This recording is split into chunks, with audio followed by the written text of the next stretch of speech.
ये तुम दोनों सुबह ही सुबह क्या कर रहे हो?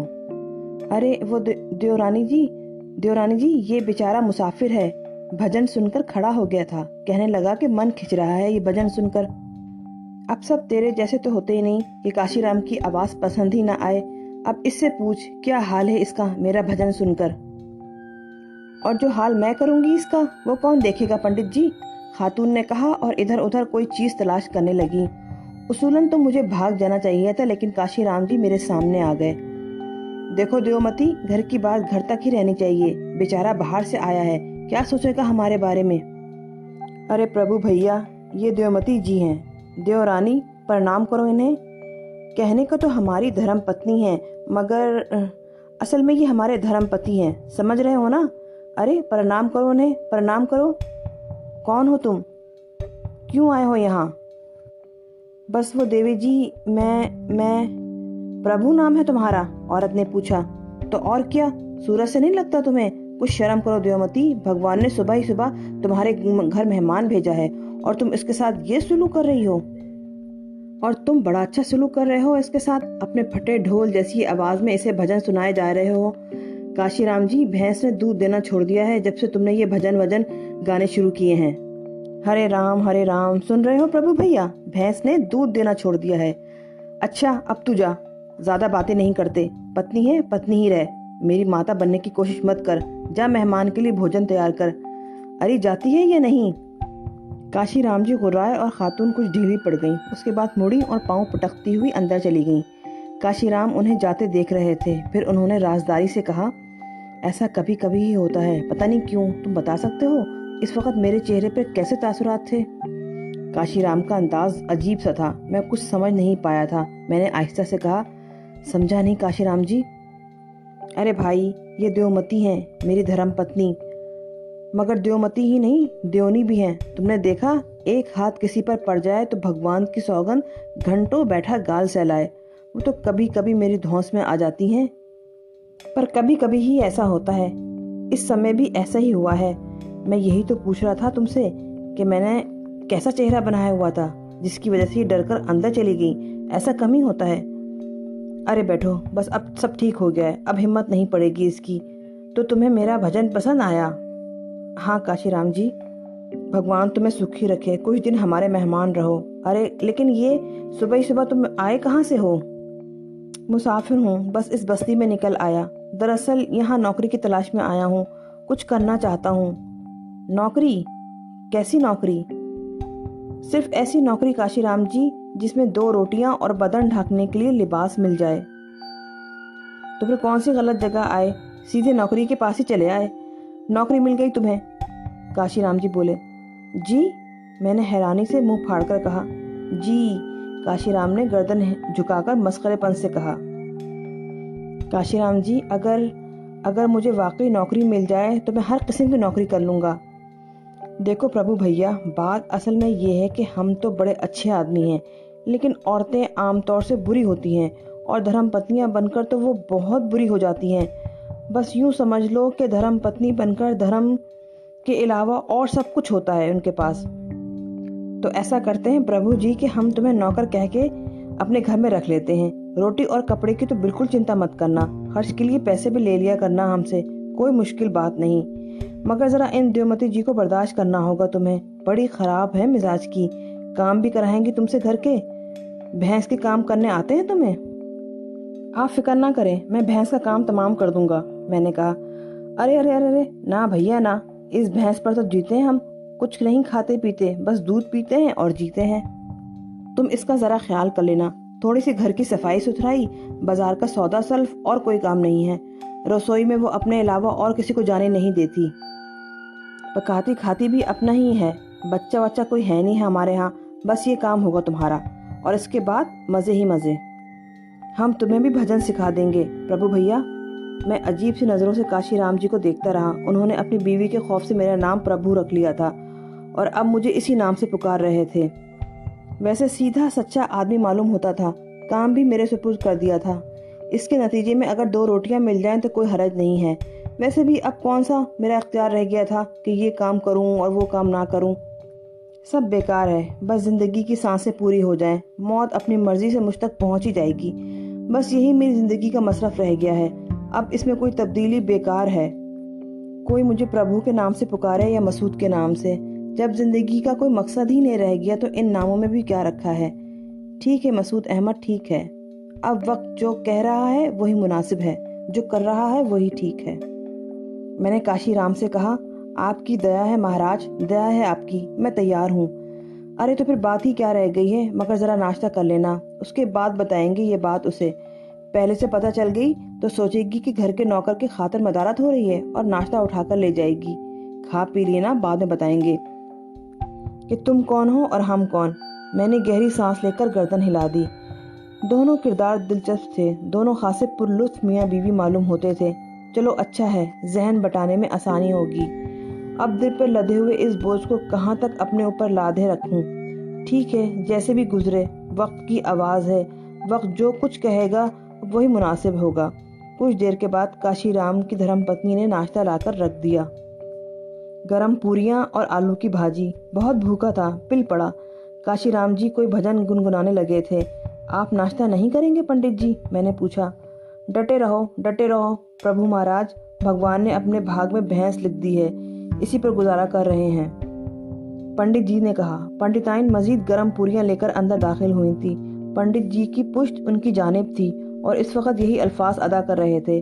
पंडिताइन कुछ और समझी, पूरियां बड़े जोर से सामने रखी, थाली में पटकी और गुराते हुए बोली, आज फैसला हो ही जाए पंडित जी, अब दूसरों के सामने भी तुम्हारी जुबानें खुलने लगी हैं। मैं भैंस हूँ, भैंस पे गुजारा कर रहे हो तुम? हरे राम, अरे क्या बक रही है? कौन भैंस, कैसी भैंस? अरे प्रभु भैया, गड़बड़ हो गई, जरा समझाओ इन देवी जी को कि हम क्या कह रहे थे। अरे देवरानी जी, हम तो ये कह रहे थे कि हम नाश्ता वाश्ता नहीं करते, बल्कि दीदी जी ने पेट की बीमारी ठीक करने के लिए अन्न बंद कर दिया है और भैंस के दूध पर गुजारा है। पंडित जी किसी और का चितराओ, तुम्हारे मुंह से कई बार ये बात सुन चुकी हूँ, पंडिताइन ने गुर्रा कर कहा। अरे प्रभु जी, अब पूरियां मुंह में ठूसे जा रहे हो या कुछ और बोलोगे भी? जरा बताओ तुम इन पंडिताइन जी को कि बात किसकी हो रही थी, इनकी या भैंस की? जी हाँ, जी हाँ, जी हाँ, जी हाँ, जी हाँ, जी हाँ। अरे भाई, मैं इन पूरियों में से एक भी पूरी नहीं छूऊंगा, मेरी जान तो छुड़वा दो। पंडिताइन भगवान की सौगंध, मैं तुम्हें भैंस नहीं कह रहा था, बल्कि जिक्र हो रहा था नाश्ते का। मैंने कहा भाई, अपने भाग में बस भैंस का दूध ही लिखा है, इस पे गुजारा कर रहे हैं। हरे राम, तू तो हवाओं से लड़ती है। पंडित जी, जुबान संभाल कर बात करो अपनी, मैं भी किसी ऐसे वैसे घर की नहीं हूँ। तुमसे खरे थे मेरे पिता, क्या समझते हो तुम मुझे? खरे पंडित की बेटी, और क्या? काशीराम ने जल्दी से कहा और मुझे हंसी आ गई। पंडिताइन बकती झकती अंदर चली गई थीं और पंडित जी सीने पर फूंके मार रहे थे। फिर उन्होंने मुझे घूरते हुए कहा, प्रभु जी, तुम भी बस अपने गुण के पक्के ही हो, नाश्ता किए जा रहे हो, मेरी कोई मदद नहीं की तुमने। अब 3 दिन तक इनका मुंह फूला रहेगा। वैसे चलो अच्छा है, तुमसे जरा इत्मीनान से बातें हो जाएंगी। पंडित जी काफी दिलचस्प आदमी थे, मेरा भी जी लगने लगा। पंडिताइन ने बस आकर बर्तन उठाए थे और पंडित जी उनका चेहरा देखते रहे थे। देर के बाद पंडित जी ने कहा, तो फिर प्रभु भैया आओ हमारे साथ, घर के पिछवाड़े हमने अपनी दुकान खोली हुई है, आ जाओ आ जाओ, वहीं बैठकर तुम्हारे साथ सारी बातें करेंगे। घर का ये पिछवाड़ा एक चौड़ी गली था और यहाँ पंडित जी ने वाकई अपने बैठने के लिए एक बड़े कमरे जैसी जगह बना रखी थी। एक छोटा सा डेस्क रखा हुआ था, वहाँ पर चादर बिछी हुई थी, दरी चांदनी थी। पंडित जी डेस्क के पीछे जाकर बैठ गए और मैं इनसे थोड़े फासले पर। फिर मैंने इनसे पूछा, आप क्या करते हैं पंडित जी? बड़े महान हैं हम, बस भगवान जिस काम से 2 रोटी दे देता है वो कर लेते हैं। ज्योतिष विद्या भी जानते हैं, हालांकि सितारों से हमारी कभी नहीं बनी, हमें देखकर हमेशा उल्टे सीधे हो जाते हैं और मजाल है जो कभी सही बात बता दें। मगर एक बात है, उनका उल्टा सीधापन भी अपने काम आ जाता है और हम भी लोगों को उनकी हाथ की रेखाएं देखकर उल्टी सीधी बातें ही बता देते हैं। बस जैसे सितारे वैसी बात, काम चल जाता है। इसके अलावा कभी किसी के घर में भजन कीर्तन हो तो भला पंडित काशीराम के बगैर कैसे हो सकते हैं? दक्षिणा भी ठीक ठाक ही मिल जाती है। कथा कह दी, काम चल गया, शादी ब्याह की मुहूर्तें निकाल दी, जिसका जो काम हुआ कर डाला। वैसे अपना सही धंधा ज्योतिष ही है। और प्रभु जी, नमक खा चुके हो अपना, इसलिए विश्वास है कि नमक हरामी नहीं करोगे। बता चुके हैं हम तुम्हें कि हमें ज्योतिष व्योतिष नहीं आती। कहो कैसी रही? पंडित जी हंसने लगे, फिर बोले, अब 3 दिन तक तुम ऐश को उड़ाओ। मेहमान कह ही दिया है हमने तुम्हें। इसमें सारी बुराइयां हैं, मगर सबसे बड़ी अच्छाई ये है कि जो बात एक बार कह दी जाए, इसमें मुंह फुलाए सो फुलाए, कोताही नहीं करती। 3 दिन तक मज़े से हमारी मेहमानी में रहो और चौथे दिन जब इसका मुंह बिगड़े तो काम धंधा शुरू कर देना। मैं पंडित जी की बातों पर हंसता रहा था। फिर मैंने उनके पास बैठकर ये भी देखा कि उनका कारोबार ठीक ठाक चल रहा है। इक्का दुक्का लोग हाथ दिखाने भी आ जाते हैं और पंडित जी पूरी कहकशां जमीन पर उतार कर इसका जायजा लेकर इस शख्स के सितारे निकालते हैं और फिर इन सितारों के बारे में ऐसी बताते हैं अपनी ग्राहकों को कि न खुद पंडित जी की समझ में आए और न उनकी समझ में आए। बहालत मजबूरी वो बेचारे पंडित जी को फीस अदा करके अपनी जान छुड़ाकर चले जाते थे। अगर पंडित जी की दी हुई हिदायत में से कुछ बातें वाकई करामा साबित हो गई तो पंडित जी का बोलबाला। दिन बड़ा दिलचस्प गुजरा। शाम को पंडित जी को कथा सुनाने कहीं जाना था। मुझसे कहने लगे, चलो मेरे साथ, कथा में बड़ा मजा आता है। अपनी कथा भी बस ऐसे ही होती है, लोगों को कभी कभी एतराज भी हो जाता है। भाई देखो ना, अब पढ़े लिखे तो है नहीं जो रामायण का हर सफ़ा खंगाल डालें, गीता का एक एक लफ्ज़ पढ़ लें, जो जी में आता है सुना देते हैं। पब्लिक के कुछ लोग तो मुतमईन हो जाते हैं और कुछ तहकीकात करने निकल जाते हैं। 1-2 दफ़ा ऐसा भी हुआ कि तहकीकात करने वालों ने गला पकड़ लिया, मगर तजर्बा है हमारा, जुबानें बंद करना आता है। चलोगे कथा में हमारे साथ? फिर किसी दिन चलूंगा पंडित जी, आज रहने दीजिए। अच्छा ठीक है, तुम्हारे आराम की जगह बता देते हैं। पीपल का एक दरख्त था जो पंडित जी के घर के सहन के एक गोशे में था, मेरी रिहाइशगाह करार दे दिया गया था। उसके नीचे बानों की चारपाई बिछा दी गई थी, एक लुटिया रख दी गई, बस उसके अलावा और क्या दरकार था। लेकिन उसी शाम मैंने अपनी कारकर्दगी का मुजाहरा कर दिया। सहन में पीपल के दरख्त के पत्ते बिखरे हुए थे। झाड़ू लेकर उनकी सफाई पर तुल गया और पंडिताइन के चेहरे की लकीरों में कुछ कमी वाक़ई हो गई। मैंने पूरा सहन साफ कर दिया था और रात होने पर चारपाई पे जा लेटा। दिमाग को एक अजीब सी बंद सी कैफियत का एहसास हो रहा था और मैं हर एहसास को जहन से झटक कर आंखें बंद करके सोने की कोशिश कर रहा था। पंडित जी के घर दूसरा, तीसरा और चौथा दिन गुजर गया। बड़े दिलचस्प आदमी थे, मैं उन्हीं तक महदूद था और मैंने बाहर जाकर कुछ देखना ज़रूरी नहीं समझा था। जो कुछ देख चुका था वही काफ़ी था। चौथे दिन पंडिताइन साड़ी का पल्लू कमर के गिर्द उड़ से पंडित जी के सामने आ खड़ी हुई। 1 दिन का मेहमान, 2 दिन का मेहमान, 3 दिन का मेहमान, क्या तुम्हारा यह मेहमान हमारे लिए बलाजान नहीं हो गया? उन्होंने आंखें निकालते हुए कहा। अरे अरे अरे, बके जा रही है, बके जा रही है। ये बात पीछे भी तो की जा सकती थी। मैं औरत हूँ खरी, जो कहती हूँ सामने कहती हूँ। कब तक ये मेहमान रहेगा हमारे यहाँ? ये मेहमान कहाँ है पंडिताइन? मैंने तो इसे घर के काम काज के लिए रख लिया है। 2 रोटी खाएगा, साल सवा साल में 2-1 जोड़ी कपड़े बना देंगे और बस, पंडित जी ने कहा और पंडिताइन इस बात से खुश हो गई। उन्होंने इस हकीकत से मुझे बाखुशी कबूल कर लिया था। क्या बुरा था, वैसे भी कौन से तीर मार रहा था, बस बेकार जिंदगी का बोझ जिसे कहीं भी कैसे भी घसीटा जा सकता था। अब तो आरजुएं भी मरती जा रही थी। कब तक जिंदा रखता अपने आप को? कैसे रखता? सहन की झाड़ू, उसके बाद भैंस की देखभाल, उसके लिए इकट्ठी करना, सानी बनाना, इसे नहलाना, फिर घर की सारी सफाई, बाजार का सौदा सरफ लाना, ये मेरी जिम्मेदारियां बन चुकी थीं। वैसे जिम्मेदारी मामूली नहीं थी। सुबह मुंह अंधेरे उठता तो शाम ही हो जाती थी। अब तो पंडित जी का साथ भी मुश्किल से ही मिलता था। अलबत्ता वो जब भी मुझसे मिलते उनकी आंखों में तासुफ के आसार नजर आने लगते थे। मेरा हुलिया खराब से खराब तर हो गया था। पंडित जी ने एक शाम मुझसे कहा, ऐसे तो तेरी अर्थी निकल जाएगी प्रभु, मर जाएगा तू काम काज करते करते। ये आजकल कुछ ज्यादा ही काम होने लगा है।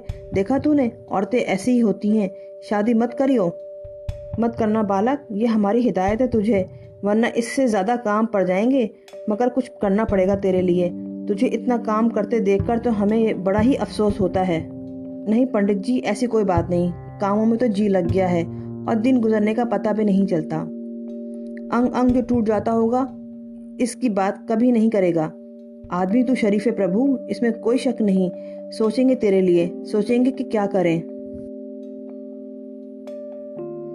पंडित जी अगर सोच रहे हो तो सोच रहे हो, मैं कुछ नहीं सोच रहा था। यहाँ रहकर दिलो दिमाग को एक अजीब सा सुकून मिला था। मैंने सारी सोची भी जहन से निकाल डाली थी। वो रिश्ते, वो नाते जिनकी तड़प ने मेरे दिल को मायूसी के अंधेरे में डुबो दिया था, सब कुछ भुला दिया था मैंने।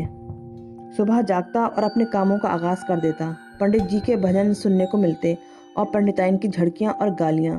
उन्होंने सब कुछ भूलकर एक मालकन का रवैया अख्तियार कर लिया था, एक बेहद बदमिजाज मालकन का। हर काम में कीड़ा निकालती थी, बात बात पर झिड़कियां सुनाती थी, लेकिन मुझे कोई बात बुरी नहीं लगती थी। मैं जानता था कि मेरी तजलील हो रही है और हो सकता है यही चीज़ मेरे लिए बाइस निजात बन जाए, मगर पंडित के अंदाज में अब संजीदगी पैदा हो गई थी। पंडिताइन से अमूमन डरे डरे रहते थे, कुछ कहने की मजाल नहीं होती थी। कोई ऐसी तरकीब सोच रहे थे शायद जिससे बकौल उनके मेरा कल्याण हो सके। फिर एक दिन छुट्टी का दिन था, गालिबन कोई हल्का फुल्का त्यौहार भी था। पंडिताइन ने सुबह ही सुबह मुझसे सारे घर की सफाई कराई थी और मेरे सर पे खड़ा होकर एक एक चीज की निगरानी करती रही थी। पंडित जी बैठे हुए थे। अचानक ही उन्होंने मुझसे कहा, प्रभु तूने अपना हाथ नहीं दिखाया मुझे। हाँ, हाथ नहीं दिखाया कभी मुझे। हाथ? मैंने पंडित जी को देखा। हाँ देखें तो सही, तेरी रेखाएं क्या कहती हैं। बस बस दिमाग मत खराब करो इसका पंडित जी, इसकी रेखाएं जो कुछ भी कहती हैं वो तुम्हें कभी नहीं मालूम होगा। बेकार इसका जहन खराब करोगे, काम करने दो उसे। अरे भगवान, कुछ पता तो चलना चाहिए कौन कितने पानी में है। मैं तो ये देखना चाहता हूँ कि इसके हाथ में चोरी की लकीर है या नहीं। चोरी की? तो और क्या, घर खुला रहता है। किसी दिन भैंस लेकर निकल गया तो बता, क्या तू मुझे दूसरी भैंस खरीद कर दे सकेगी? पंडिताइन हौल कर खामोश हो गई। पंडित जी ने एक आंख दबाई और मेरे हाथ अपने हाथ में लेकर सामने कर लिया। कान से पेंसिल निकाली, कागज पर लकीरें खींचने लगे, फिर एकदम उछल पड़े। हे भगवान, हे भगवान, ये मैंने क्या किया? पंडिताइन करीब ही खड़ी हुई थी, चौंक कर बोली, हाय राम, क्या हो गया? अरे तेरा सत्यानाश, तूने अपने साथ मेरी भी लुटिया डबो दी। पंडित जी इंतहाई खौफजदा लहजे में बोले। पंडिताइन के चेहरे का रंग भी तब्दील हो गया था। करीब आकर बैठ गई और बोली, क्या हो गया, क्या हो गया? बस ये समझ ले कि जो हो गया वो बहुत बुरा हो गया और जो हो चुका है इससे आगे नहीं होना चाहिए। प्रभु जी माफ कर दे, हमें क्षमा कर दें, गलती हो गई प्रभु जी, गलती हो गई, जो हुआ गलती से हुआ। मैं फटी फटी आंखों से पंडित जी को देखने लगा। पंडित जी अपनी पत्नी की तरफ रुख करके बोले, प्रभु महाराज का हाथ तो देखो जरा, नजर तो डाल इस पर। एक नहीं 7 सितारे जगमगा रहे हैं इनकी रेखाओं में। ये देख, 1 2 3। वो पेंसिल से इशारा करके सितारे गिनाने लगे और पंडिताइन मेरे हाथों में सितारे तलाश करने लगी, जबकि मुझे खुद इन सितारों की झलक कहीं नजर नहीं आ रही थी। ऐसे लोग महान होते हैं, 7 पूर्णियां हैं उनकी रेखाओं में और किसी भी समय 7 पूर्णियां उनका घेरा कर सकती हैं, और ऐसे लोग अचानक ही देवता बन जाते हैं। प्रभु महाराज, आप तो देवता हैं हमारे लिए। ऐसे लोग महान होते हैं, 7 पूर्णियां हैं उनकी रेखाओं में और किसी भी समय 7 पूर्णियां उनका घेरा कर सकती हैं, और ऐसे लोग अचानक ही देवता बन जाते हैं। प्रभु महाराज, आप तो देवता हैं हमारे लिए, हमारे भाग्य बदल दें प्रभु महाराज। जय भगवती, जय भगवती। मुझे क्या मालूम था, ये तो है ही ऐसे, मगर ये 7 पूर्णियां, अरे ऐसी की तैसी तुम्हारी, मुझे भी उल्लू बना रहे हो। तुम्हारी ज्योतिष और मैं उसे मान लूं? कभी कोई बात सच्ची भी कही है तुमने? पंडित जी सीधे खड़े हो गए। पंडिताइन को घूरते हुए बोले, देखो देवरानी, सारी बातें मान ली मैंने तेरी, जीवन भर तेरी मानता रहा हूँ, मगर इस बात में तूने कोई बुराई निकाली तो मुझसे बुरा कोई नहीं होगा। क्यों उसे बहका रहे हो? काम काज से भी जाएगा ससुरा। पंडिताइन ने कहा, तेरी मर्जी है, सोच ले, जितना इसे सताएगी बाद में इतना ही नतीजा भुगतना पड़ेगा तुझे। अब तू जाने और तेरा काम। मुझे जरूर क्षमा कर दे महाराज, बल्कि पूरन महाराज पूर्णिया आपका घेरा जरूर डालेंगी किसी भी दिन, किसी भी समय, ये मैं कह देता हूँ। मगर इस समय आप सिर्फ देवरानी की तरफ रुख करेंगे जो आपके साथ ज्यादती करती रही है। मेरा कोई दोष नहीं होगा इसमें। लो, मैं कौन सी ज्यादती करती रही हूँ? घर के काम काज ही तो कराती रही हूँ ठीक तरीके से। ना करें हम कौन सा कहते हैं इनसे, हम खुद कर लिया करेंगे अपना काम। अरे वो 7 पूर्णियां घेरा डालेंगी, देखेंगे कैसे घेरा डालेंगी। पंडिताइन ने कहा और पांव पटकती चली गई। मैं पंडित जी का चेहरा देख रहा था।